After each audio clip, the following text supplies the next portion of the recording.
Hello दोस्तों, स्वागत है आप सभी को हमारी यूट्यूब चैनल रतन स्टडी पॉइंट। दोस्तों, आज मैं आप सभी लोगों के लिए भारत की राष्ट्रीय पहचान के प्रतीक लेके आया हूँ। दोस्तों, इस खंड में आपको भारत के राष्ट्रीय पहचान के प्रतीकों का परिचय दिया गया है। यह प्रतीक भारतीय पहचान और विरासत का मूलभूत हिस्सा है। दोस्तों, विश्व भर में बसे विविध पृष्ठभूमियों के भारतीय इन राष्ट्रीय प्रतीकों पर गर्व करते हैं, क्योंकि वे प्रत्येक भारतीय के हृदय में गौरव और देशभक्ति की भावना का संचार करते हैं। तो चलिए शुरुआत करते हैं बिना देर के हुए। आज का हमारा जो पहला क्वेश्चन है दोस्तों, यहाँ पे देखिए दोस्तों, पहला क्वेश्चन है भारत का राष्ट्रीय ध्वज है। भारत का राष्ट्रीय ध्वज क्या है? तो दोस्तों आपका जवाब, आपका उत्तर होगा तिरंगा। भारत का जो राष्ट्रीय ध्वज है वो है दोस्तों तिरंगा। आप लोग जब भी मेरा वीडियो देखा करिए तो पेन कापी लेके बैठा करिए, ताकि क्वेश्चन को जब आप देखें तो आपको खुद पता चले कि हाँ, इस क्वेश्चन का मुझे आंसर आ रहा है। क्लियर है? और उसके बाद मैं आंसर आप लोगों को बता दूंगा, आप लोग उसको नोट करते जाइए। अब यहाँ देखिए, एक क्वेश्चन तो ये दिया हुआ है, बट हर एक क्वेश्चन में मैं आपको 2-3 क्वेश्चन नया बताऊंगा, उसको भी आप लोग नोट करते जाइए। भारत का राष्ट्रीय ध्वज तिरंगा होता है।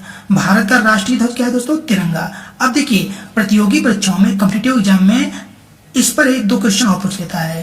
पूछ रही कि भारत का जो राष्ट्रीय ध्वज तिरंगा है उसको किसने तैयार किया, मतलब उसका जो डिजाइन है उसको किसने तैयार किया था? तो दोस्तों आपका जवाब, आपका उत्तर होगा पिंगली वेंकैया ने।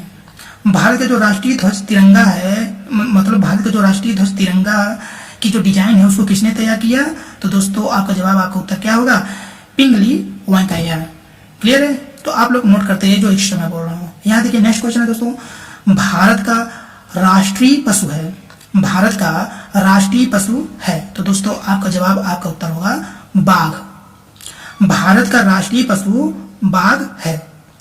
और देखिए, ऑप्शन में ये भी दे सकता है। देखिए, बाघ को हम लोग बोलते हैं पैंथर टाइग्रिस। भारत का राष्ट्रीय पशु पैंथर टाइग्रिस है या फिर बाघ। क्लियर है? नेक्स्ट क्वेश्चन है दोस्तों, भारत का राष्ट्रीय फूल है। भारत का राष्ट्रीय फूल क्या है? तो दोस्तों आपका जवाब, आपका उत्तर होगा कमल।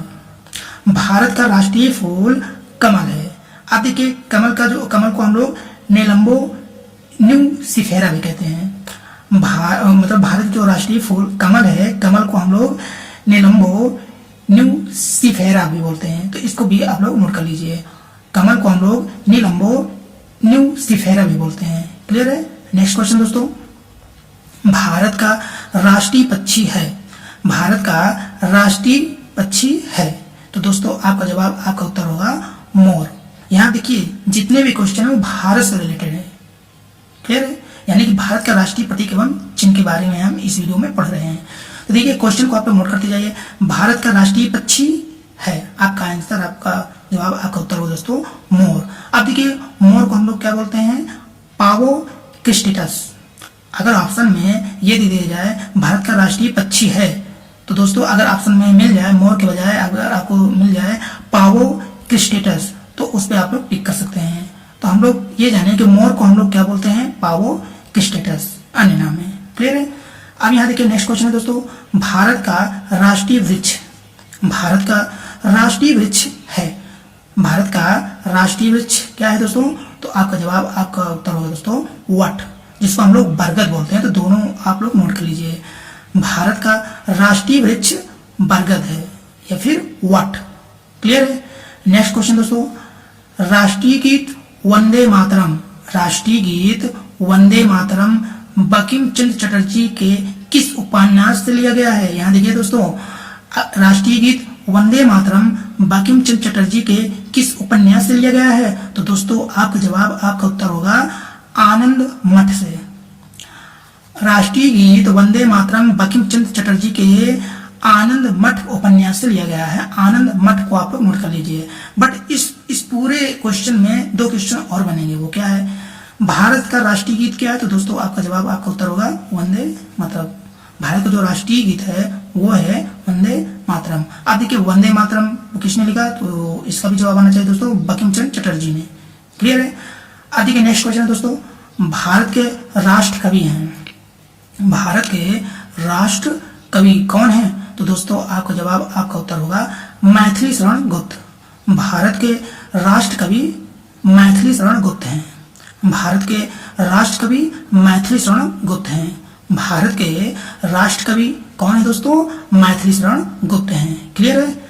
ऐसे क्वेश्चन का आंसर आप लोग भी 2 से 3 बार पढ़िए ताकि क्वेश्चन का जो आंसर है आपके दिमाग में डायरेक्टली बैठ जाए। क्लियर है? नेक्स्ट क्वेश्चन है दोस्तों, भारत के राष्ट्रीय ध्वज की लंबाई चौड़ाई का अनुपात है। कहने का मतलब है भारत की राष्ट्रीय ध्वज की जो लंबाई और चौड़ाई है उसका अनुपात क्या है? तो दोस्तों आपका जवाब, आपका उत्तर होगा 3:2। यहाँ ध्यान दीजिए, भारत के राष्ट्रीय ध्वज की लंबाई और चौड़ाई का अनुपात पूछ रहा है, रेशियो पूछ रहा है। तो दोस्तों लंबाई 3 होगा, अनुपाते, क्योंकि अनुपात पूछ रहा है 3:2। लेकिन अभी मैं हाल ही में देख रहा हूँ जितने भी एग्जाम है वहां ये पूछ रहा है कि भारत के राष्ट्रीय ध्वज की चौड़ाई और लंबाई का अनुपात क्या होगा। तो दोस्तों ये बताइए, जब लंबाई 3:2 है तो चौड़ाई लंबाई पूछेगा 2:3 बता दीजिएगा, यानी कि 3:2 का उल्टा 2:3। क्यों? क्योंकि लंबाई चौड़ाई की बजाय अगर चौड़ाई लंबाई पूछ लिया जाए तो उनके जो अंक है उसको भी आप लोग पलट दीजिए। तो भारत का राष्ट्रीय ध्वज की लंबाई और चौड़ाई का अनुपात क्या है दोस्तों? 3:2। क्लियर है? नेक्स्ट क्वेश्चन है दोस्तों, राष्ट्रीय ध्वज के बीच में स्थित चक्र में तीलियों की संख्या कितनी होती है? राष्ट्रीय ध्वज के बीच में स्थित चक्र में तीलियों की संख्या कितनी होती है दोस्तों? आपका जवाब, आपका उत्तर होगा 24, यानी कि 24। क्लियर है? नेक्स्ट क्वेश्चन है दोस्तों, संविधान सभा ने राष्ट्रीय ध्वज के रूप में, यानी कि संविधान सभा ने राष्ट्रीय ध्वज के प्रारूप को अपनाया था, यानी कि कब अपनाया था? तो दोस्तों आपका जवाब, आपका उत्तर होगा 22 जुलाई 1947 को। संविधान सभा ने राष्ट्रीय ध्वज के प्रारूप को 22 जुलाई 1947 को अपनाया था। 22 जुलाई 1947, 22 जुलाई 1947 को अपनाया था। नोट करते जाइए दोस्तों। नेक्स्ट क्वेश्चन है, भारत का राष्ट्रीय वाक्य है। यहाँ देखिए, भारत का राष्ट्रीय वाक्य, भारत का जो राष्ट्रीय वाक्य वो क्या है दोस्तों? आपका जवाब, आपका उत्तर होगा सत्यमेव जयते। भारत का जो राष्ट्रीय वाक्य है वो क्या है दोस्तों? सत्यमेव जयते। अच्छा ये बताइए, सत्यमेव जयते का अन्य जो सूत्र है वो क्या होता है दोस्तों? आपको ये आंसर आना चाहिए। भारत का जो राष्ट्रीय वाक्य है वो सत्यमेव जयते है, जिसको हम लोग मुंडकोपनिषद, मतलब कहाँ से लिया गया है? मुंडकोपनिषद से लिया गया है। क्लियर है?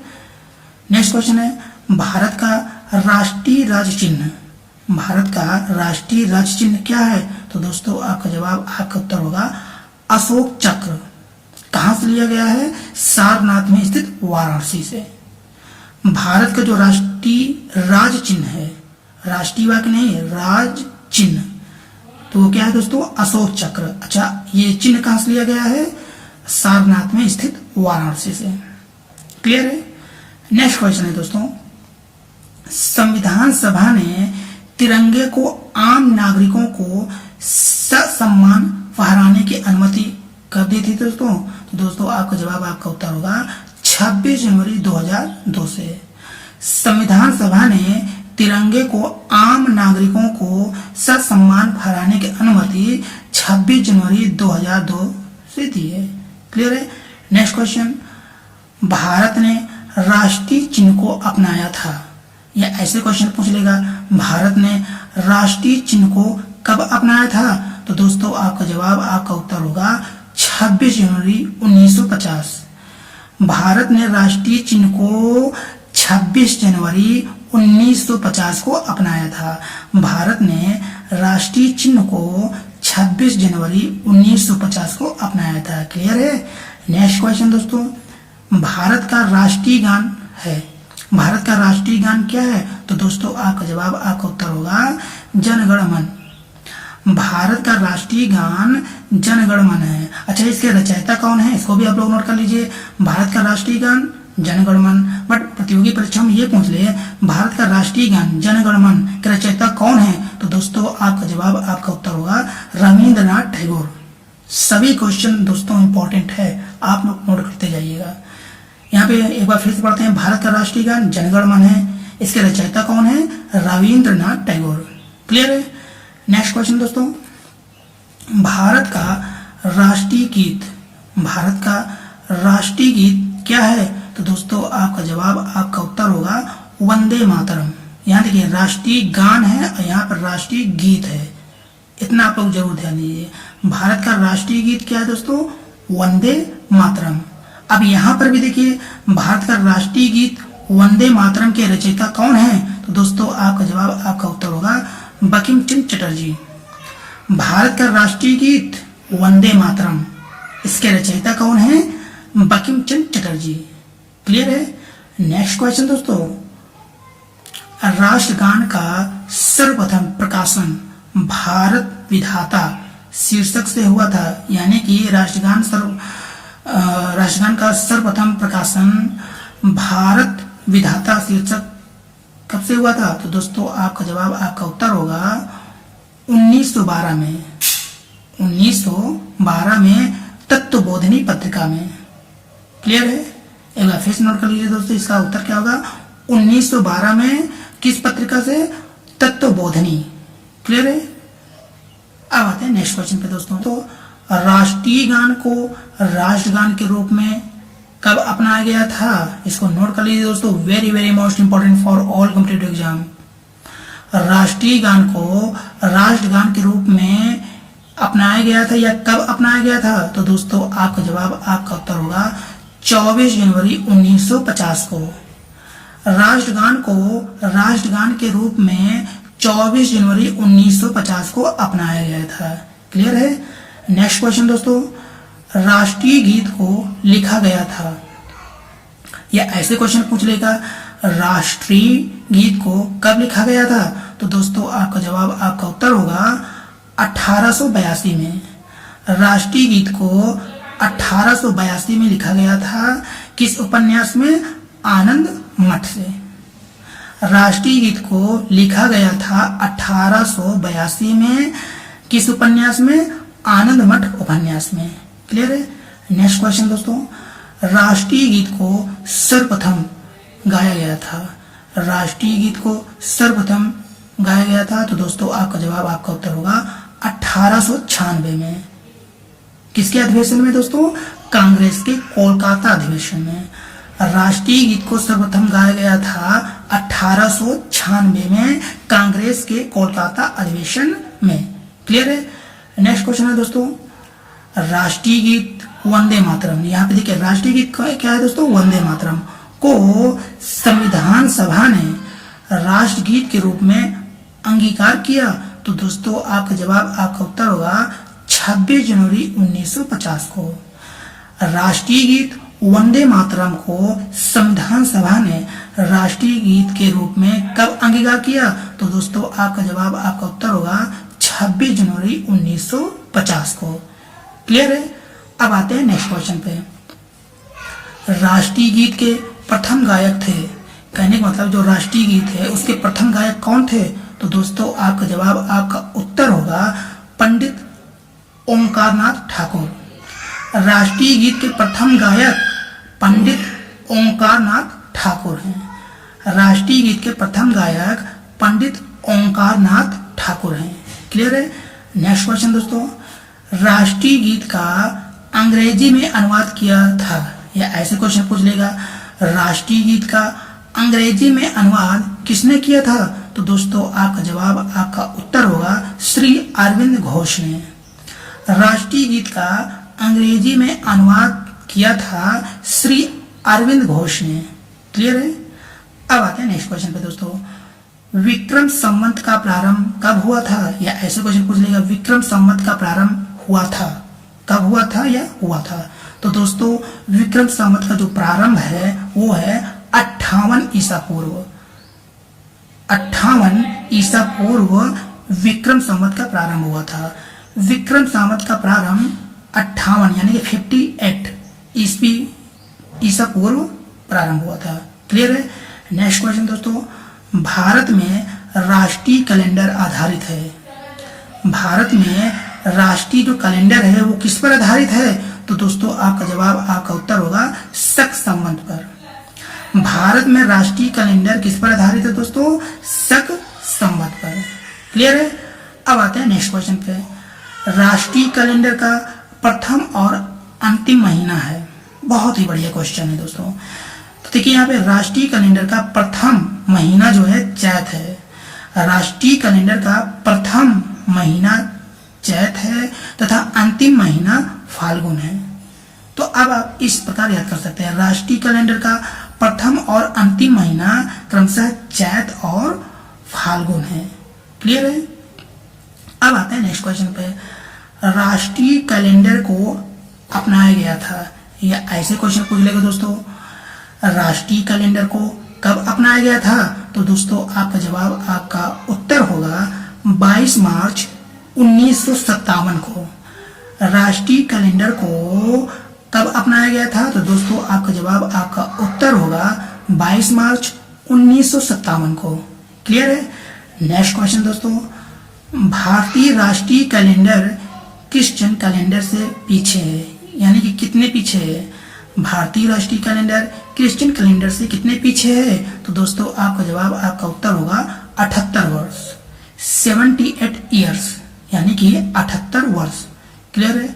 नेक्स्ट क्वेश्चन दोस्तों, राष्ट्रीय गान तथा राष्ट्रीय गीत, यहाँ देखिए राष्ट्रीय गान क्या है दोस्तों? जनगणमन।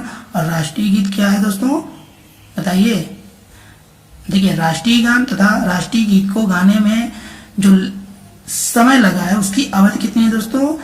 तो हम जानते हैं राष्ट्रीय गान का जो समय है वो है 52 सेकेंड, और राष्ट्रीय गीत की जो समय है वो है 65 सेकेंड, यानी कि 65 सेकेंड। क्लियर है। इस क्वेश्चन को एक बार फिर से पढ़ लीजिए दोस्तों। राष्ट्रीय गान तथा राष्ट्रीय गीत को गाने में लगा समय की जो अवधि है वो है क्रमशः 52 सेकेंड एवं 65 सेकेंड, यानी कि राष्ट्रीय गान गाने में जो समय लगता है वो है, उसका समय क्या है दोस्तों? 52 सेकेंड, और राष्ट्रीय गीत गाने में जो समय लगता है वो है 65 सेकेंड। क्लियर है। नेक्स्ट क्वेश्चन दोस्तों, राष्ट्रगान को सर्वप्रथम गाया गया था। राष्ट्रगान को सर्वप्रथम गाया गया था। तो दोस्तों आपका जवाब, आपका उत्तर होगा 27 दिसंबर 1911 को। अच्छा, किसके अधिवेशन में? तो आपका जवाब, आपका उत्तर होगा दोस्तों कोलकाता के अधिवेशन में। राष्ट्रगान को सर्वप्रथम गाया गया था किसके अधिवेशन में और कब गाया गया था? तो कोलकाता अधिवेशन में 27 दिसंबर 1911 को। क्लियर है। नेक्स्ट क्वेश्चन दोस्तों, भारत का राष्ट्रीय सूचना पत्र यानी कि दस्तावेज है। भारत का राष्ट्रीय सूचना यानी कि सूचना पत्र यानी कि दस्तावेज क्या है? तो दोस्तों आपका जवाब, आपका उत्तर होगा श्वेत पत्र। भारत का जो राष्ट्रीय सूचना पत्र है वो है श्वेत पत्र, या भारत का जो राष्ट्रीय दस्तावेज वो क्या है दोस्तों? श्वेत पत्र। क्लियर है। नेक्स्ट क्वेश्चन है दोस्तों, भारत की राजभाषा है। भारत की राजभाषा है। तो दोस्तों ये इसका, इस क्वेश्चन का आंसर तो आप सभी को मालूम होगा। भारत की जो राजभाषा है वो क्या है दोस्तों? हिंदी है। क्लियर है। अब आते हैं नेक्स्ट क्वेश्चन पे। देखिए नेक्स्ट क्वेश्चन है दोस्तों, राष्ट्रीय गान का अंग्रेजी अनुवाद रविंद्रनाथ टैगोर ने किया था। कहने का मतलब है राष्ट्रीय गान का अंग्रेजी अनुवाद रविंद्रनाथ टैगोर ने कब किया था? तो दोस्तों आपका जवाब, आपका उत्तर क्या होगा? 1919। 1919 में राष्ट्रीय गान का अंग्रेजी में अनुवाद रविंद्रनाथ टैगोर ने किया था। लेकिन इससे कहीं इंपॉर्टेंट क्वेश्चन एक और बनता है, इसको आप लोग नोट कर लीजिए। राष्ट्रीय गान का अंग्रेजी में अनुवाद किसने किया था? तो आपका जवाब, आपका उत्तर क्या होगा दोस्तों? रविंद्रनाथ टैगोर ने किया था। कब किया था? 1919 में। राष्ट्रीय गान का अंग्रेजी में अनुवाद किसने किया था? रविंद्रनाथ टैगोर ने किया था। कब किया था? 1919 में। ऐसे आप लोग 2 से 3 बार याद करिए ताकि इस क्वेश्चन का जो आंसर है आपके दिमाग में अच्छे प्रकार से बैठ जाए। अब यहाँ देखिए नेक्स्ट क्वेश्चन है दोस्तों, राष्ट्रीय पक्षी दिवस मनाया जाता है, या ऐसे क्वेश्चन पूछ लेगा राष्ट्रीय पक्षी दिवस कब मनाया जाता है? तो दोस्तों आपका जवाब, आपका उत्तर होगा 12 नवंबर को। राष्ट्रीय पक्षी दिवस 12 नवंबर को मनाया जाता है। राष्ट्रीय पक्षी दिवस कब मनाया जाता है? 12 नवंबर को मनाया जाता है। क्लियर है। नेक्स्ट क्वेश्चन दोस्तों, भारत का राष्ट्रीय खेल है। भारत का राष्ट्रीय खेल क्या है? तो दोस्तों आपका जवाब, आपका उत्तर होगा हॉकी। भारत का जो राष्ट्रीय खेल है वो क्या है दोस्तों? हॉकी। क्लियर है। नेक्स्ट क्वेश्चन दोस्तों, शक संवत का प्रारंभ कब हुआ था? शक संवत का प्रारंभ कब हुआ था? तो दोस्तों आपका जवाब, आपका उत्तर होगा 78 ईस्वी में। अच्छा, ये किसके शासनकाल में? तो इसका भी आंसर आना चाहिए कनिष्क के शासनकाल में। शक संवत का जो प्रारंभ है वो 78 ईस्वी में हुआ था। किसके शासनकाल में? कनिष्क के शासनकाल में। शक संवत का प्रारंभ 78 ईस्वी में हुआ था, कनिष्क के शासनकाल में। क्लियर है। नेक्स्ट क्वेश्चन दोस्तों, राष्ट्रीय ध्वज के लिए इस्तेमाल किया गया था, राष्ट्रीय ध्वज के लिए मतलब किसका इस्तेमाल किया गया था? तो दोस्तों आपका जवाब, आपका उत्तर होगा केवल हथकरघा खादी, यानी सूती या रेशमी। नेक्स्ट क्वेश्चन है दोस्तों, राष्ट्रीय ध्वज के बीच स्थित चक्र का रंग होता है, राष्ट्रीय ध्वज के बीच स्थित चक्र का रंग कैसा होता है? तो दोस्तों आपका जवाब, आपका उत्तर होगा नीला। राष्ट्रीय ध्वज के बीच जो स्थित चक्र का रंग होता है वो नीला होता है। कैसा होता है दोस्तों? नीला। क्लियर है। अब देखिए नेक्स्ट क्वेश्चन दोस्तों, भारत का राष्ट्रीय ध्वज गीत है, भारत का राष्ट्रीय ध्वज गीत है। तो दोस्तों आपका जवाब, आपका उत्तर होगा हिंद देश का प्यारा झंडा। हिंद देश का प्यारा झंडा भारत का राष्ट्रीय ध्वज गीत है। भारत का राष्ट्रीय ध्वज गीत हिंद देश का प्यारा झंडा, भारत का राष्ट्रीय ध्वज गीत हिंद देश का प्यारा झंडा है। क्लियर है। नेक्स्ट क्वेश्चन दोस्तों, भारत का राष्ट्रीय फल क्या है? भारत का राष्ट्रीय फल क्या है? तो दोस्तों आपका जवाब, आपका उत्तर होगा आम। लेकिन इससे कहीं इंपॉर्टेंट है, हम लोग आम को क्या बोलते हैं? अन्य नाम इसका क्या है? तो इसका नाम होगा दोस्तों मैंगीफेरा इंडिका। भारत का राष्ट्रीय फल आम। अगर प्रतियोगी परीक्षाओं में ऑप्शन में आम न रहे तो आप इसमें टिक लगाइए, वो क्या होगा दोस्तों? Mangifera indica. तो इसको आप इस प्रकार याद कर सकते हैं, भारत का राष्ट्रीय फल आम है या फिर मैंगीफेरा इंडिका। भारत का राष्ट्रीय फल मैंगीफेरा इंडिका यानी कि आम है। क्लियर है। नेक्स्ट क्वेश्चन दोस्तों, भारत का राष्ट्रीय पर्व, भारत का जो राष्ट्रीय पर्व है वो कौन कौन से है दोस्तों? आपका जवाब, आपका उत्तर होगा 2 अक्टूबर, 26 जनवरी, 15 अगस्त। इन सभी को हम भारत का राष्ट्रीय पर्व के रूप में जानते हैं। भारत का जो राष्ट्रीय पर्व क्या है दोस्तों? 15 अगस्त, 26 जनवरी, 2 अक्टूबर। क्लियर है। यहाँ पे पहला क्वेश्चन है दोस्तों, सर्वग्राही रुधिर वर्ग कहा जाता है, या फिर ऐसे क्वेश्चन पूछ लेगा सर्वग्राही रुधिर वर्ग किसे कहते हैं? तो दोस्तों आपका जवाब, आपका उत्तर होगा रक्त समूह AB को। रक्त समूह AB को सर्वग्राही रुधिर वर्ग कहते हैं। रक्त समूह AB को सर्वग्राही रुधिर वर्ग कहते हैं।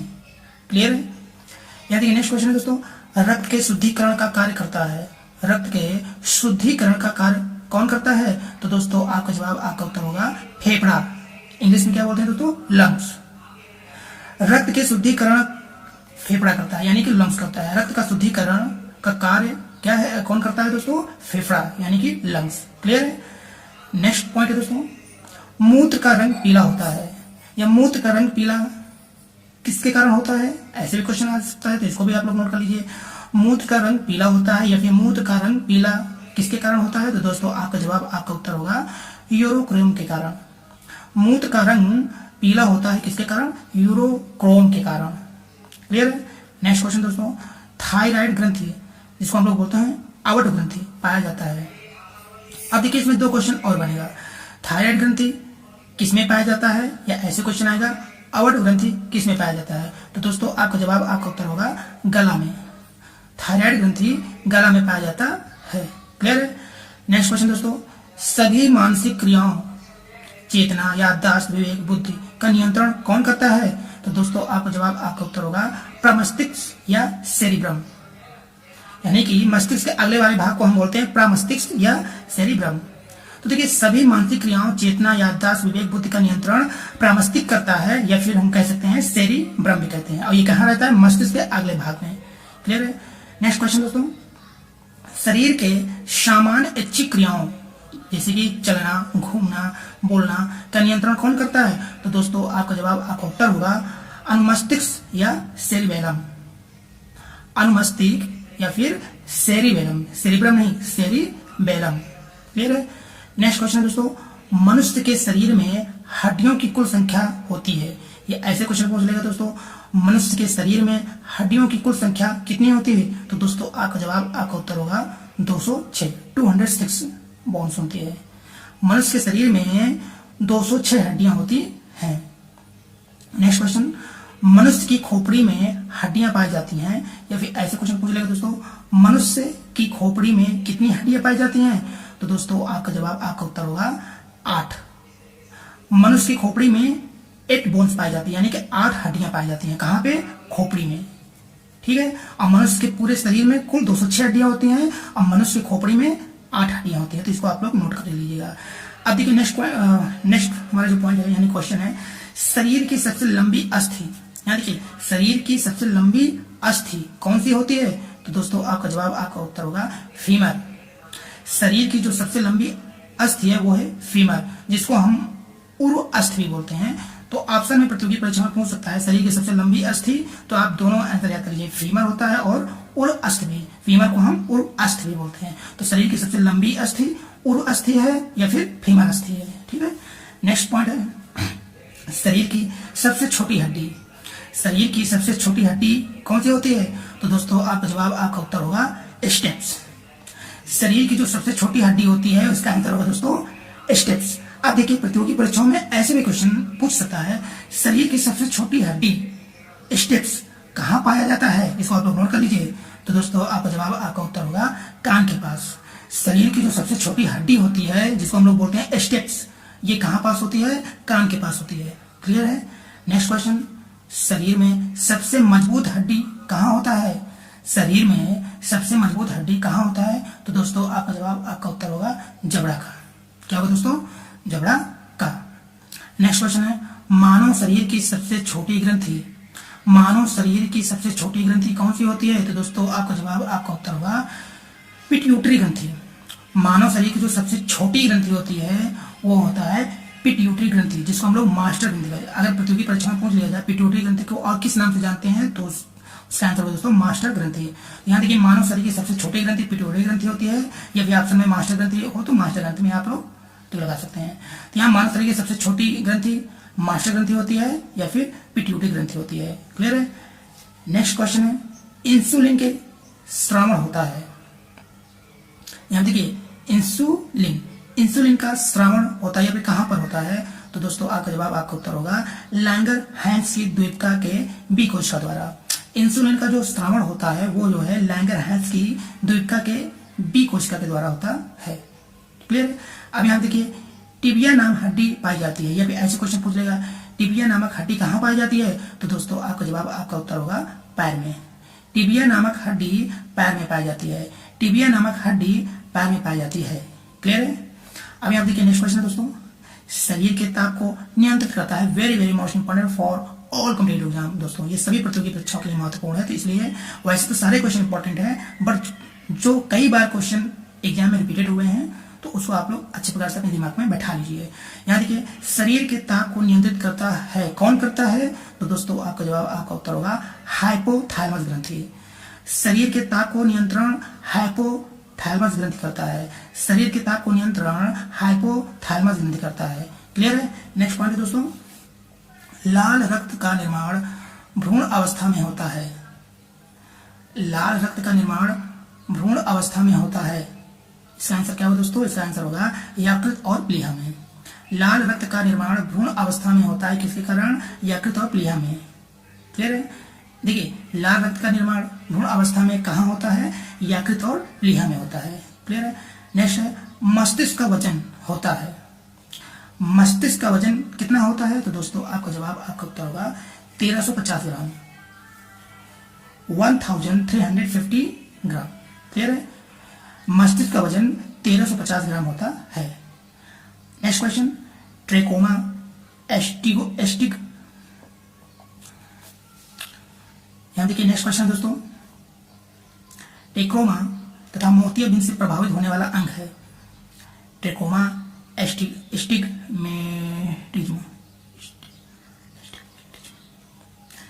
नेक्स्ट क्वेश्चन दोस्तों, ट्रेकोमा एस्टिग्मेटिक्स, जिसको हम लोग बोलते हैं अबिंदुकता। देखिए ट्रेकोमा एस्टिग्मेटिज्म, बिंदुकता। नेक्स्ट क्वेश्चन दोस्तों, ट्रेकोमा, एस्टिग्मेटिज्म जिसको हम लोग बोलते हैं अबिंदुकता तथा मोतिया बिंदु से प्रभावित होने वाला अंग कौन सा है? तो दोस्तों आपका जवाब, आपका उत्तर होगा आंख। देखिए, ट्रेकोमा, एस्टिग्मेटिज्म जिसको हम लोग बोलते हैं अबिंदुकता तथा मोतिया बिंदु से प्रभावित होने वाला अंग हमारा आंख होता है। क्लियर है? नेक्स्ट क्वेश्चन दोस्तों, पीलिया या हेपाटाइटिस रोग से प्रभावित होने वाला अंग कौन सा है? इस क्वेश्चन को फिर से पढ़िए। पीलिया या हेपाटाइटिस रोग से प्रभावित होने वाला रंग कौन सा है? तो दोस्तों आपका जवाब, आपका उत्तर होगा यकृत। नेक्स्ट क्वेश्चन दोस्तों, विषाणु, इंग्लिश में बोलते हैं वायरस, के कारण उत्पन्न होने वाला रोग कौन सा है? तो दोस्तों आपका जवाब, आपका उत्तर होगा ट्रेकोमा, पोलियो, चेचक, खसरा, इन्फ्लुएंजा। ये सभी जो है विषाणु के कारण फैलते हैं। क्लियर है? नेक्स्ट क्वेश्चन, पायरिया, मलेरिया, काला बाजार तथा पेचिस की बीमारी होती है। तो दोस्तों आपका जवाब, आपका उत्तर होगा परजीवी के कारण, जिसको हम लोग इंग्लिश में बोलते हैं प्रोटोजोआ। पायरिया, मलेरिया, काला बाजार तथा पेचिस की बीमारी जो है परजीवी के कारण होता है या फिर प्रोटोजोआ के कारण भी कह सकते हैं। क्लियर है? नेक्स्ट क्वेश्चन दोस्तों, टिटनेस, हैजा, टाइफाइड, निमोनिया, डिप्थीरिया, तपेदिक या क्षय रोग किसके कारण होता है? तो दोस्तों आपका जवाब, आपका उत्तर होगा जीवाणु यानी बैक्टीरिया के कारण।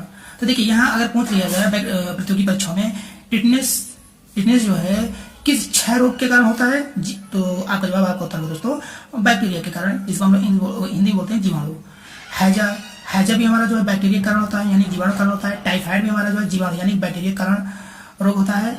निमोनिया भी हमारा बैक्टीरिया के कारण ही होता है। डिप्थीरिया भी हमारा बैक्टीरिया के कारण होता है और तपेदिक या क्षय रोग भी हमारा जीवाणु यानी बैक्टीरिया के कारण होता है। क्लियर है? अब आते हैं नेक्स्ट क्वेश्चन पे। मेनिनजाइटिस रोग से प्रभावित होने वाला अंग है। मेनिनजाइटिस रोग से प्रभावित होने वाला रोग वाला जो अंग है कौन सा है? तो दोस्तों आपका जवाब, आपका उत्तर होगा मस्तिष्क। मेनिनजाइटिस रोग से प्रभावित होने वाला अंग मस्तिष्क है। क्लियर है? नेक्स्ट क्वेश्चन दोस्तों, टिटनेस, कोढ़, रैबीज, मिर्गी, पोलियो से प्रभावित होने वाला अंग कौन सा है दोस्तों? तो दोस्तों आपका जवाब, आपका उत्तर होगा तंत्रिका तंत्र। इसको याद कर लीजिए, टिटनेस, कोढ़, रैबीज, मिर्गी, पोलियो से प्रभावित होने वाला अंग हमारा तंत्रिका तंत्र होता है। तंत्रिका तंत्र। नेक्स्ट क्वेश्चन दोस्तों, लीची को खाने योग्य भाग होता है। लीची का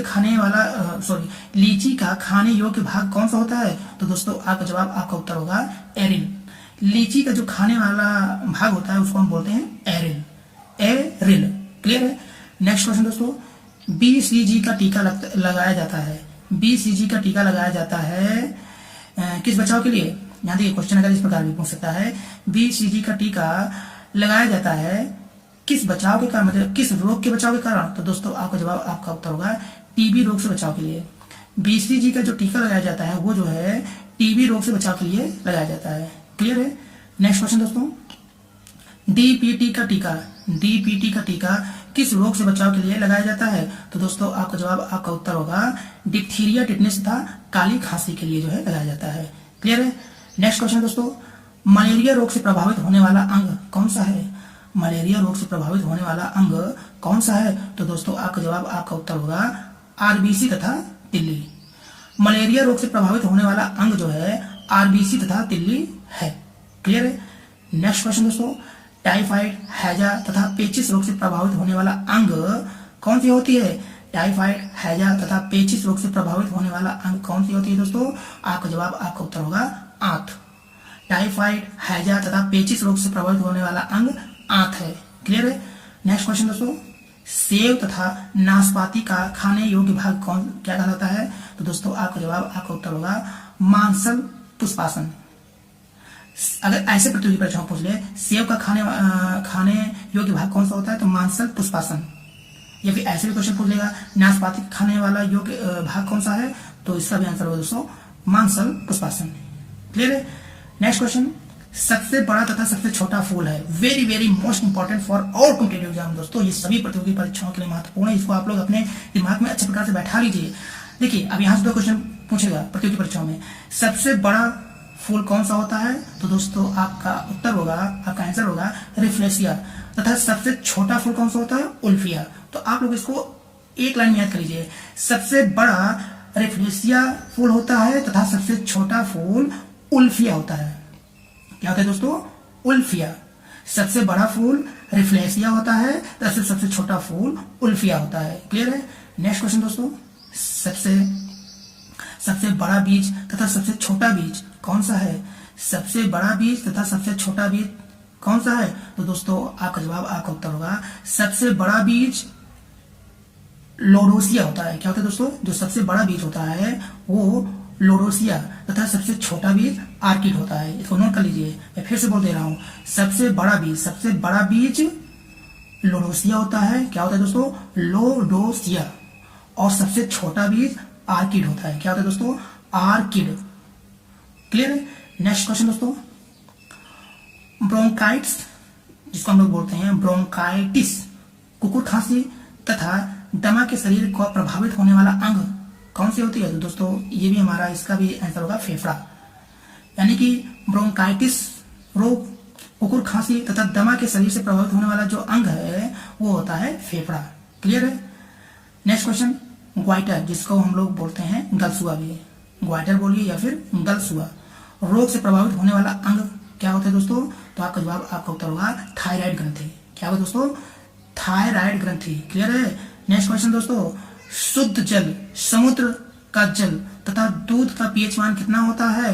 तो दोस्तों आपका जवाब, आपका उत्तर होगा, यहाँ देखिए एक ही लाइन में जो है मैंने 3 क्वेश्चन को आपको यहाँ पे प्रस्तुत कर दिया हूँ, तो मैं अलग अलग भी बोलूंगा, उसको भी आप लोग नोट कर लीजिए। चलिए क्वेश्चन को आगे मैं बता दे रहा हूँ। शुद्ध जल का पीएच मान कितना होता है, समुद्र का जल का पीएच मान कितना होता है और दूध का पीएच मान कितना होता है, आप लोग नोट कर लीजिए। ध्यान देखिए, शुद्ध जल का जो मान होता है, जो पीएच मान होता है वो होता है 7.0 या 7 बोल दीजिए। यहाँ देखिए समुद्र जल का जो पीएच मान होता है वो होता है 8.4। ठीक है, शुद्ध जल का 7.0 और समुद्र का जल का पीएच मान होता है 8.4 तथा दूध का जो पीएच मान होता है वो होता है 6.4 यानी 6.4। अब हमको इस क्वेश्चन को जो है हम लोग, इसका जो आंसर होगा एक लाइन में अच्छे प्रकार से याद कर लेते हैं।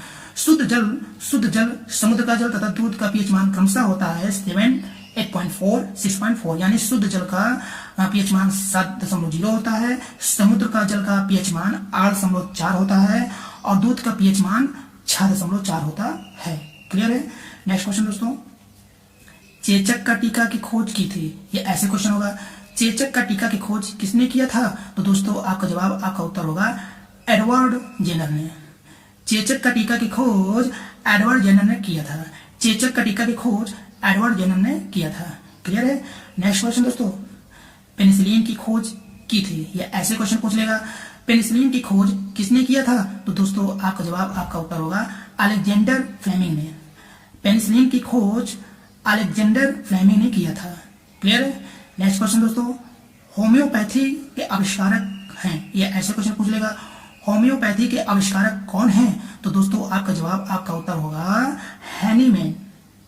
होम्योपैथी के आविष्कारक हैनीमैन हैं। होम्योपैथी के आविष्कारक हैनीमैन हैं। क्लियर है? नेक्स्ट क्वेश्चन दोस्तों, बैक्टीरिया की खोज की थी, या ऐसे क्वेश्चन पूछ लेगा, बैक्टीरिया की खोज किसने की थी? तो दोस्तों आपका जवाब, आपका उत्तर होगा ल्यूवेन हाक ने। बैक्टीरिया की खोज ल्यूवेन हाक ने किया था। क्लियर है? अब आते हैं नेक्स्ट क्वेश्चन पे दोस्तों, फूलों तथा फलों का अध्ययन कहलाता है, फूलों तथा फलों का अध्ययन क्या कहलाता है? तो दोस्तों आपका जवाब, आपका उत्तर होगा क्रमशः एंथोलॉजी तथा पोमोलॉजी। अब देखिए इसको इस प्रकार याद करिए, यकीनन आपके दिमाग में आंसर बैठ जाएगा। देखिए क्वेश्चन को आगे नोट करिए, इसको तो नोट ही करिए, बट 2 क्वेश्चन मैं और बोला उसको नोट करिए। फूलों का अध्ययन क्या कहलाता है? फूलों का अध्ययन क्या कहलाता है? फूलों का अध्ययन कहलाता है एंथोलॉजी। एंथोलॉजी में फूलों का अध्ययन होता है, एंथोलॉजी में फूलों का अध्ययन होता है। क्लियर है? अब यहाँ देखिए फलों का अध्ययन, फलों का अध्ययन किसमें किया जाता है? क्वेश्चन को नोट कर लीजिए, फलों का अध्ययन किसमें किया जाता है? तो दोस्तों आपका जवाब, आपका उत्तर होगा पोमोलॉजी। पोमोलॉजी में फलों का अध्ययन किया जाता है, पोमोलॉजी में फलों का अध्ययन किया जाता है, एंथोलॉजी में फूलों का अध्ययन किया जाता है। क्लियर है? नेक्स्ट क्वेश्चन दोस्तों, कीट पतंग तथा पक्षियों की अध्ययन कहलाता है, कीट पतंग तथा पक्षियों का अध्ययन कहलाता है। तो यहाँ देखिए कीट पतंग का जो अध्ययन है वो कहलाता है एंटोमोलॉजी। यानी कि हम इस प्रकार पढ़ सकते हैं, एंटोमोलॉजी में किसका अध्ययन किया जाता है? तो कीट पतंग का किया जाता है। इसको भी नोट कर लीजिए। देखिए इस तरह से क्वेश्चन आएगा भी, बट ऐसे ज्यादातर पूछा है। एंटोमोलॉजी में किसका अध्ययन किया जाता है? तो कीट पतंग का अध्ययन किया जाता है। ये कीट पतंग का अध्ययन क्या कहलाता है? एंटोमोलॉजी। अब यहाँ देखिए पक्षियों का अध्ययन क्या कहलाता है? तो दोस्तों आपका जवाब, आपका उत्तर होगा ऑर्निथोलॉजी।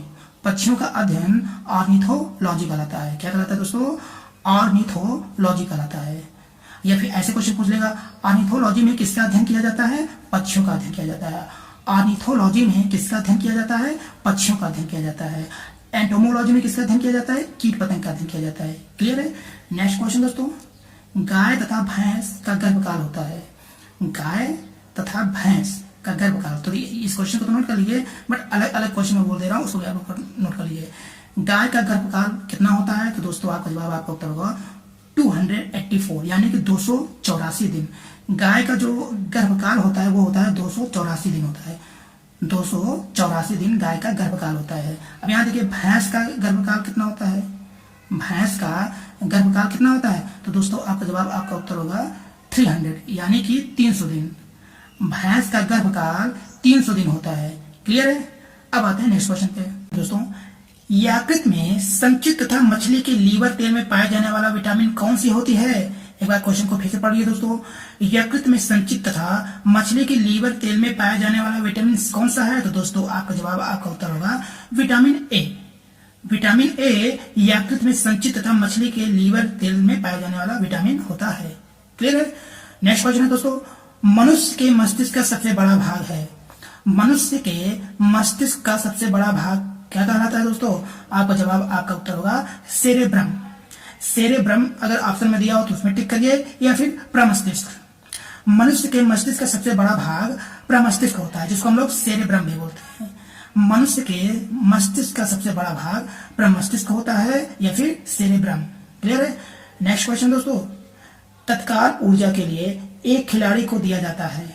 तत्काल ऊर्जा के लिए एक खिलाड़ी को दिया जाता है। तो दोस्तों आपका जवाब, आपका उत्तर होगा कार्बोहाइड्रेट। कार्बोहाइड्रेट तत्काल ऊर्जा के लिए एक खिलाड़ी को दिया जाता है। तत्काल ऊर्जा के लिए एक खिलाड़ी को कार्बोहाइड्रेट दिया जाता है। क्लियर है? अब आते हैं नेक्स्ट क्वेश्चन पे दोस्तों। प्रकाश संश्लेषण क्रिया में ऑक्सीजन गैस बाहर निकलती है। प्रकाश संश्लेषण क्रिया में ऑक्सीजन गैस बाहर निकलती है। तो दोस्तों आपका जवाब, आपका उत्तर होगा जल से।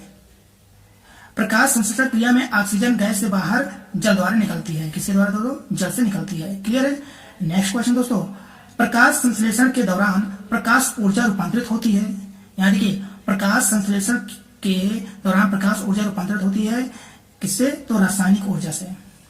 रासायनिक ऊर्जा में प्रकाश संश्लेषण के दौरान प्रकाश ऊर्जा जो है रासायनिक ऊर्जा में परिवर्तित होती है। प्रकाश संश्लेषण के दौरान प्रकाश ऊर्जा जो है किसमें रूपांतरित होती है? रासायनिक ऊर्जा में। क्लियर है? नेक्स्ट क्वेश्चन दोस्तों, एड्स की बीमारी की जांच के लिए किया जाता है। यानी कि एड्स की बीमारी की जांच के लिए किसका प्रयोग किया जाता है दोस्तों?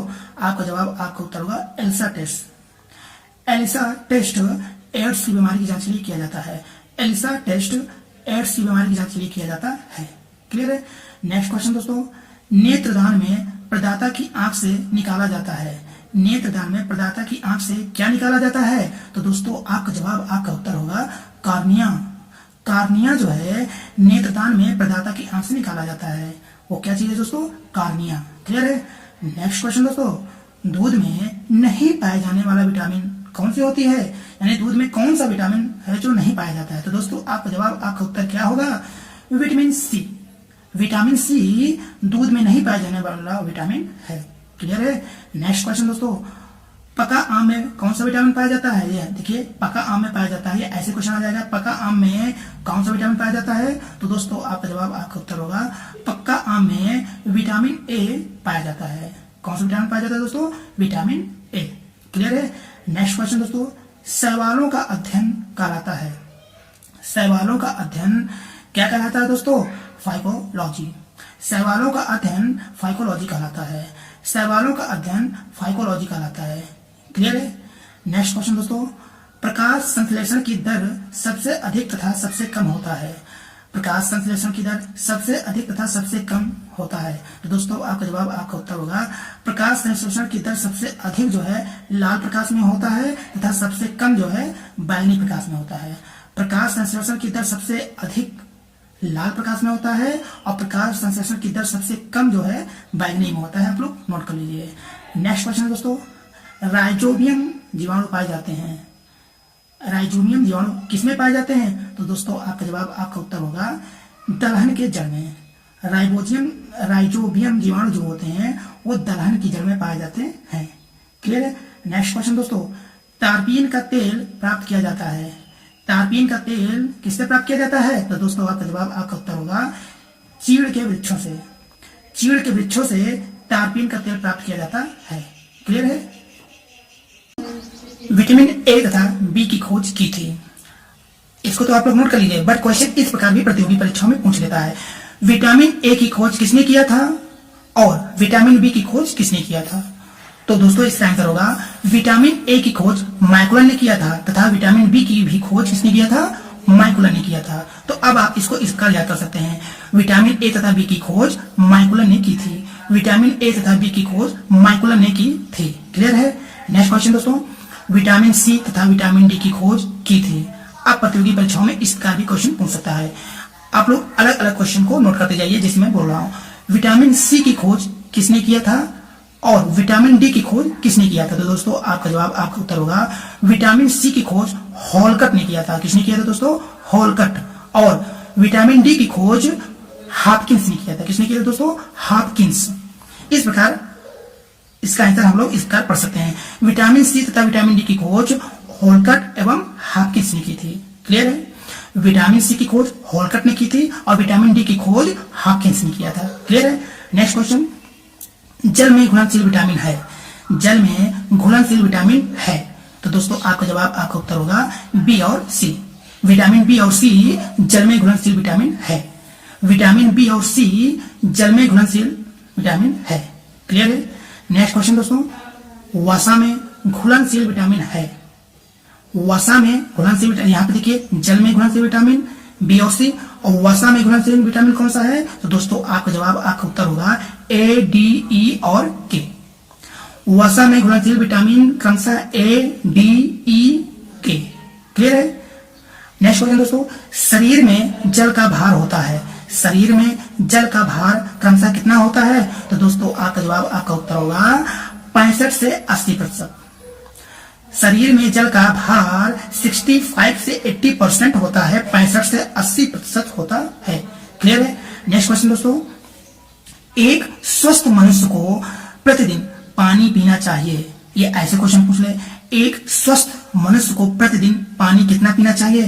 तो दोस्तों आपका जवाब, आपका उत्तर होगा 4 से 5 लीटर। एक स्वस्थ मनुष्य को प्रतिदिन 4 से 5 लीटर पानी पीना चाहिए। क्लियर है? नेक्स्ट क्वेश्चन दोस्तों, हड्डियों और दांतों को स्वस्थ रखने में सहायक अकार्बनिक पदार्थ कौन से है?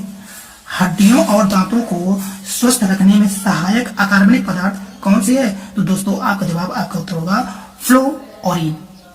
हड्डियों और दांतों को स्वस्थ रखने में सहायक अकार्बनिक पदार्थ फ्लोरीन है। फ्लोरीन है। क्लियर है?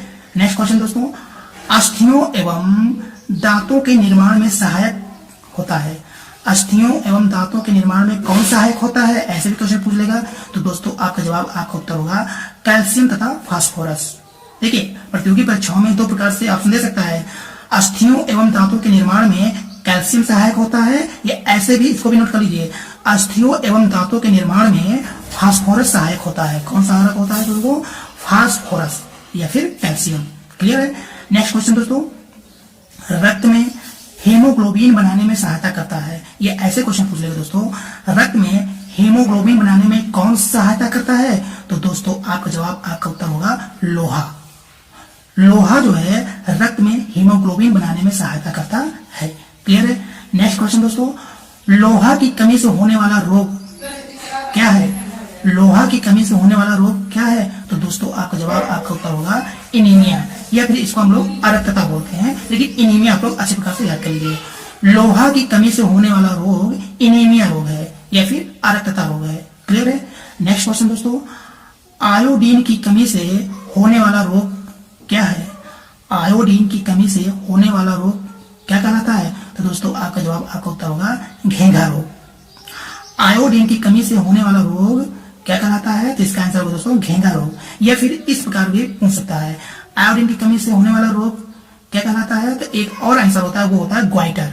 तो देखिए इस प्रश्न का दो ऑप्शन आ सकता है, घेंघा रोग तो होता ही है, अगर घेंघा रोग नहीं होगा तो ग्वाइटर होगा। तो आप लोग दोनों याद कर लीजिए, आयोडीन की कमी से होने वाला रोग ग्वाइटर तथा घेंघा रोग होता है। आयोडीन की कमी से होने वाला रोग ग्वाइटर या फिर घेंघा रोग होता है। क्लियर है? नेक्स्ट क्वेश्चन दोस्तों, विटामिन ए का रासायनिक नाम है। विटामिन ए का रासायनिक नाम क्या है? ऐसे भी आ सकता है। तो दोस्तों आपका जवाब, आपका उत्तर होगा रेटिनॉल। विटामिन ए का रासायनिक नाम रेटिनॉल है। क्लियर है? अच्छा ये बताइए विटामिन ए का स्रोत क्या है? तो दोस्तों इसको भी आप लोग लिख लीजिए, विटामिन ए का स्रोत अंडा है, गाजर है, दूध है इत्यादि। क्लियर है? नेक्स्ट क्वेश्चन दोस्तों, विटामिन ए की कमी से होने वाला रोग कौन सा कहलाता है? विटामिन ए की कमी से होने वाला रोग क्या कहलाता है? तो दोस्तों आपका जवाब, आपका उत्तर होगा रतौंधी। विटामिन ए की कमी से होने वाला रोग रतौंधी है। विटामिन ए की कमी से होने वाला रोग रतौंधी है। क्लियर है? नेक्स्ट क्वेश्चन दोस्तों, बेरी बेरी, बेरी बेरी नाम रोग होता है। बेरी बेरी नाम रोग होता है किस विटामिन से? ऐसे भी क्वेश्चन आ जाएगा, बेरी बेरी नामक रोग होता है किस विटामिन से? तो दोस्तों आपका जवाब, आपका उत्तर होगा विटामिन बी की कमी से। विटामिन बी की कमी से बेरी बेरी नामक रोग होता है। विटामिन बी की कमी से बेरी बेरी रोग होता है। विटामिन बी की कमी से बेरी बेरी रोग होता है। क्लियर है? नेक्स्ट क्वेश्चन है दोस्तों, विटामिन बी का रासायनिक नाम है। विटामिन बी का रासायनिक नाम क्या कहलाता है? तो दोस्तों आपका जवाब, आपका उत्तर होगा थायमीन। विटामिन बी का रासायनिक नाम थायमीन है। क्लियर है? अच्छा ये भी क्वेश्चन आ सकता है, विटामिन बी का स्रोत क्या है? तो दोस्तों आपका जवाब, आपका उत्तर होगा खमीर, मांस, अंडा इत्यादि। क्लियर है? विटामिन सी का रासायनिक नाम है। या फिर ऐसे क्वेश्चन आ जाएगा दोस्तों, विटामिन सी का रासायनिक नाम क्या है? तो दोस्तों आपका जवाब, आपका उत्तर होगा एस्कॉर्बिक एसिड। विटामिन सी का रासायनिक नाम एस्कॉर्बिक एसिड होता है। अब देखिए इस पे एक क्वेश्चन और पूछ लेगा, विटामिन सी का स्रोत क्या है? विटामिन सी का स्रोत क्या है? तो दोस्तों आपका जवाब, आपका उत्तर होगा आंवला है, नींबू है, संतरा, यानी कि जितने भी खट्टे पदार्थ हैं वे उसमें विटामिन सी का स्रोत होता है। तो इस क्वेश्चन में देखिए विटामिन सी का रासायनिक और इसका स्रोत क्या है? तो विटामिन सी का रासायनिक नाम होता है एस्कॉर्बिक एसिड और इसका मुख्य स्रोत है आंवला है, नींबू है, संतरा है। क्लियर है? नेक्स्ट क्वेश्चन दोस्तों, विटामिन सी की कमी से होने वाला रोग है। या ऐसे आएगा क्वेश्चन, विटामिन सी की कमी से होने वाला रोग कौन सा है? तो दोस्तों आपका जवाब, आपका उत्तर होगा स्कर्वी रोग। विटामिन सी की कमी से होने वाला रोग स्कर्वी रोग। विटामिन सी की कमी से होने वाला रोग कौन सा है? स्कर्वी रोग। क्लियर है? नेक्स्ट क्वेश्चन है दोस्तों, विटामिन डी का रासायनिक नाम है। विटामिन डी का रासायनिक नाम क्या है? तो दोस्तों आपका जवाब, आपका उत्तर होगा कैल्सीफेरॉल। विटामिन डी का रासायनिक नाम कैल्सीफेरॉल होता है। विटामिन डी का रासायनिक नाम कैल्सीफेरॉल है। अब एक क्वेश्चन यहाँ पे और बनेगा, इसको भी आप लोग नोट कर लीजिए, विटामिन डी का स्रोत मुख्यतः कौन सा होता है? तो सबसे इंपॉर्टेंट जो विटामिन डी का स्रोत है वो है सूर्य की प्रकाश। विटामिन डी का स्रोत होता है सूर्य का प्रकाश। तो विटामिन डी का रासायनिक नाम कैल्सीफेरॉल है और इसका स्रोत सूर्य का प्रकाश होता है। ठीक है? नेक्स्ट क्वेश्चन दोस्तों, रिकेट्स यानी कि सूखा रोग। रिकेट्स को हम लोग सूखा रोग भी बोलते हैं। तो रिकेट्स नामक बीमारी होती है या सूखा रोग नामक बीमारी होती है? देखिए प्रतियोगी परीक्षा में दो प्रकार का क्वेश्चन बनेगा, रिकेट्स नामक बीमारी होती है या सूखा रोग नामक बीमारी किस विटामिन से होती है? तो दोस्तों आपका जवाब, आपका उत्तर होगा विटामिन डी की कमी से। विटामिन डी की कमी से रिकेट्स नामक रोग बीमारी होती है या फिर विटामिन डी की कमी से सूखा रोग नामक बीमारी होती है। क्लियर है? नेक्स्ट क्वेश्चन है दोस्तों, जनन क्षमता में कमी तथा मांसपेशियां कमजोर हो जाती हैं। जनन क्षमता में कमी तथा मांसपेशियां कमजोर हो जाती हैं किस विटामिन की कमी से? तो दोस्तों आपका जवाब, आपका उत्तर होगा विटामिन ई की कमी के कारण। विटामिन ई की कमी के कारण जनन क्षमता में कमी तथा मांसपेशियां कमजोर हो जाती है।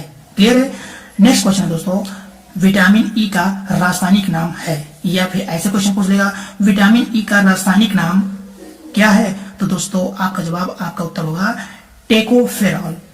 विटामिन ई का रासायनिक नाम टेकोफेरॉल होता है। विटामिन ई का रासायनिक नाम टेकोफेरॉल होता है, नोट कर लीजिए आप लोग। नेक्स्ट क्वेश्चन है दोस्तों, रक्त थक्का नहीं बनता है। रक्त का थक्का किस विटामिन से नहीं बनता है? तो दोस्तों आपका जवाब, आपका उत्तर होगा विटामिन के कारण। विटामिन के कारण रक्त का थक्का नहीं बनता है। विटामिन के कारण रक्त का थक्का नहीं बनता है। क्लियर है? नेक्स्ट क्वेश्चन दोस्तों, रक्त पर संचरण तंत्र की खोज किया था। रक्त पर संचरण तंत्र की खोज किसने किया था? तो दोस्तों आपका जवाब, आपका उत्तर होगा विलियम हार्वे ने। रक्त पर संचरण तंत्र की खोज विलियम हार्वे ने सन 1928 ईस्वी में किया था। रक्त पर संचरण तंत्र की खोज किसने किया था? विलियम हार्वे ने किया था। तब किया था 1928 ईस्वी में। क्लियर है? नेक्स्ट क्वेश्चन दोस्तों, आरबीसी के निर्माण में सहायक तथा कोबाड़ पाया जाता है। तो दोस्तों आपका जवाब, आपका उत्तर होगा विटामिन B12। Vitamin B12। अब विटामिन B12 को हम लोग क्या बोलते हैं? साइनोको, क्या बोलते हैं दोस्तों? साइनोको बाल्मिन में। ठीक है, विटामिन B12 को हम लोग साइनोको बाल्मिन भी बोलते हैं। तो यहाँ देखिए आरबीसी के निर्माण में सहायक तथा कोबाड़ किसमें पाया जाता है? विटामिन B12 में पाया जाता है। ऐसे भी क्वेश्चन पूछ लेगा, कोबाड़ किसमें पाया जाता है? विटामिन B12 में। और इस क्वेश्चन को भी आप लोग नोट कर लीजिए। क्लियर है? नेक्स्ट क्वेश्चन दोस्तों, मनुष्य के हृदय का सामान्य स्पंदन में यानी कि धड़कन, गति है। तो दोस्तों आपका जवाब, आपका उत्तर होगा 72 बार प्रति मिनट। मनुष्य के हृदय का सामान्य स्पंदन, धड़कन 72 बार प्रति मिनट गति करती है, यानी कि धड़कता है। क्लियर है? नेक्स्ट क्वेश्चन है दोस्तों, स्वस्थ मनुष्य का श्वसन दर होता है। स्वस्थ मनुष्य का श्वसन दर कितना होता है दोस्तों? तो आपका जवाब, आपका उत्तर होगा दोस्तों 16 से 18 बार प्रति मिनट। स्वस्थ मनुष्य का श्वसन दर 16 से 18 बार प्रति मिनट होता है। क्लियर है? नेक्स्ट क्वेश्चन है दोस्तों, मनुष्य एक दिन में श्वसन करता है। मनुष्य एक दिन में श्वसन करता है, या ऐसे क्वेश्चन पूछ लेगा, मनुष्य एक दिन में कितना श्वसन करता है? तो दोस्तों आपका जवाब, आपका उत्तर होगा 2200 बार, यानी 2200 बार। क्लियर है? अच्छा, यहाँ पे देखिए, मनुष्य एक दिन में श्वसन 2200 बार करता है, और इसका वजन कितना होता है? तो दोस्तों आपका जवाब, आपका उत्तर होगा 1600 किलोग्राम। क्लियर है? लेकिन आप इतना ही इसको याद कर लीजिए, very very most important for all competitive exam. मनुष्य एक दिन में श्वसन 2200 बार करता है। क्लियर है? नेक्स्ट क्वेश्चन दोस्तों, मानव शरीर में सामान्य रक्तदाब होता है। मानव शरीर में सामान्य रक्तदाब कितना होता है? तो दोस्तों आपका जवाब, आपका उत्तर होगा 120/80। क्लियर है?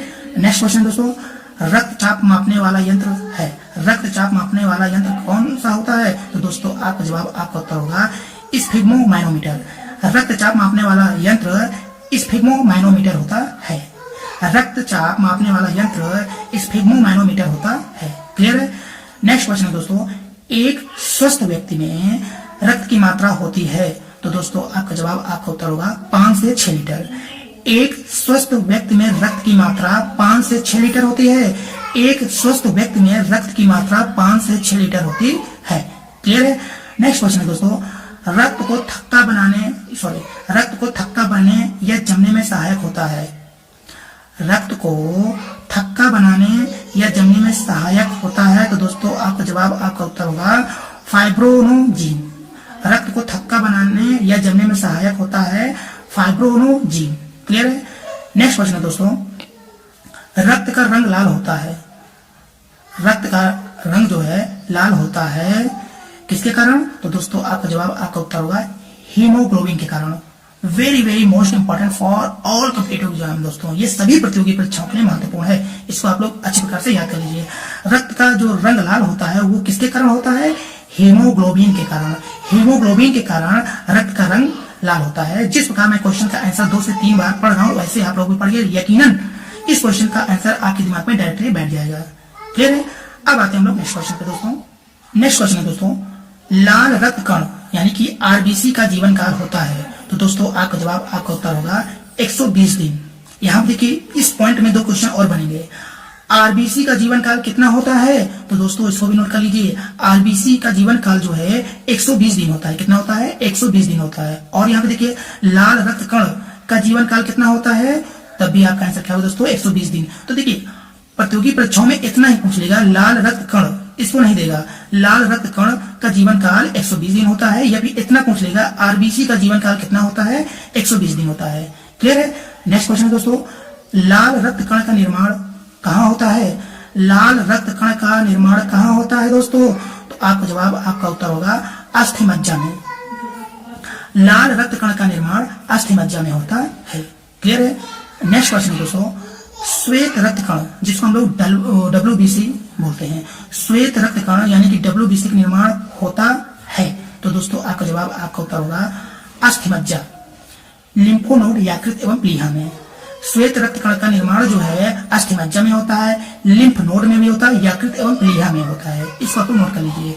नेक्स्ट क्वेश्चन है दोस्तों, श्वेत रक्त कण, जिसको हम लोग ल्यूकोसाइट भी बोलते हैं, श्वेत रक्त कण यानी कि ल्यूकोसाइट का जीवन काल कितना होता है? तो दोस्तों आपका जवाब, आपका उत्तर होगा 1 से 4 दिन। श्वेत रक्त कण यानी कि ल्यूकोसाइट का जीवन काल 1 से 4 दिन होता है दोस्तों। क्लियर है। अब यहाँ पे देखिए, इस पॉइंट में भी 2 क्वेश्चन बनेगा। श्वेत रक्त कण का जीवन काल 1 से 4 दिन होता है, और ल्यूकोसाइट का जीवन काल कितना होता है? तो ल्यूकोसाइट का जीवन काल 1 से 4 दिन होता है। क्लियर है। नेक्स्ट क्वेश्चन है दोस्तों, WBC का मुख्य कार्य है। WBC का मुख्य कार्य क्या है? तो दोस्तों आपका जवाब, आपका उत्तर होगा शरीर को रोगों को संक्रमण से बचाना। क्लियर है। देखिए, WBC का मुख्य कार्य क्या होता है? शरीर के रोगों के संक्रमण से बचाना। अब यहाँ देखिए, WBC मैंने पहले बता दिया, WBC क्या होता है, इसका जो हिंदी होता है वो होता है श्वेत रक्त कण। क्लियर है। अब यहाँ पे देखिए, RBC का मुख्य कार्य क्या होता है? RBC यानी कि लाल रक्त कण। ऐसे भी प्रतियोगी परीक्षा में क्वेश्चन पूछ लेगा, लाल रक्त कण का मुख्य कार्य क्या होता है? RBC का मुख्य कार्य क्या होता है? तो दोस्तों आपका जवाब, आपका उत्तर होगा शरीर की हर कोशिका में ऑक्सीजन को पहुंचाना। RBC का जो मुख्य कार्य होता है वो होता है शरीर की हर कोशिका में ऑक्सीजन को पहुंचाना। क्लियर है। नेक्स्ट पॉइंट है दोस्तों, WBC का निर्माण एवं RBC का विनाश होता है। तो दोस्तों WBC का जो निर्माण होता है वो प्लीहा में होता है, यानी कि स्पीन, प्लीहा का इंग्लिश होता है स्पीन। WBC का निर्माण प्लीहा में होता है, तथा RBC का जो विनाश होता है वो भी प्लीहा में होता है, यानी कि WBC का निर्माण प्लीहा में होता है और प्लीहा में RBC का विनाश हो जाता है। तो इस दोनों का राइट आंसर क्या होगा दोस्तों? प्लीहा। तो अलग अलग क्वेश्चन भी बन सकता है। WBC का निर्माण कहाँ होता है? प्लीहा, स्पीन में होता है। ये भी ऐसे क्वेश्चन पूछ लेगा। RBC का विनाश कहाँ होता है? तो दोस्तों आपका जवाब, आपका उत्तर होगा प्लीहा यानी कि स्पीन में। क्लियर है। नेक्स्ट क्वेश्चन है दोस्तों, लाल रक्त कोशिकाओं का कब्रगाह कहा जाता है। लाल रक्त कणिकाओं का कब्रगाह कहा जाता है। तो दोस्तों आपका जवाब, आपका उत्तर होगा प्लीहा यानी कि स्प्लीन। स्प्लीन, प्लीहा को लाल रक्त कणिकाओं का कब्रगाह कहा जाता है। क्लियर है। नेक्स्ट क्वेश्चन है दोस्तों, रक्त समूह की खोज की थी। रक्त समूह की खोज किसने की थी? तो दोस्तों आपका जवाब, आपका उत्तर होगा लैंड स्टीनर ने। रक्त समूह की खोज लैंड स्टीनर ने की थी। अच्छा ये बताइए, रक्त समूह की खोज लैंड स्टीनर ने की थी, कब की थी? तो इसको भी आप लोग नोट कर लीजिए, 1902 ईस्वी में। रक्त समूह की खोज लैंड स्टीनर ने 1902 ईस्वी में किया था। क्लियर है। नेक्स्ट पॉइंट दोस्तों, रक्त का पीएच मान होता है, या ऐसे क्वेश्चन पूछेगा रक्त का पीएच मान कितना होता है? तो दोस्तों आपका जवाब, आपका उत्तर होगा 7.4। रक्त का जो पीएच मान होता है वो कितना होता है दोस्तों? 7.4 यानी कि 7.4। क्लियर है। नेक्स्ट है दोस्तों, सर्वदाता रुधिर वर्ग। सर्वदाता रुधिर वर्ग कहा जाता है, यानी कि यूनिवर्सल डोनर कहा जाता है। तो दोस्तों आपका जवाब, आपका उत्तर होगा रक्त समूह ओ। सर्वदाता रुधिर वर्ग रक्त समूह ओ को कहा जाता है, यानी कि यूनिवर्सल डोनर किसको कहते हैं दोस्तों? रक्त समूह ओ को कहते हैं।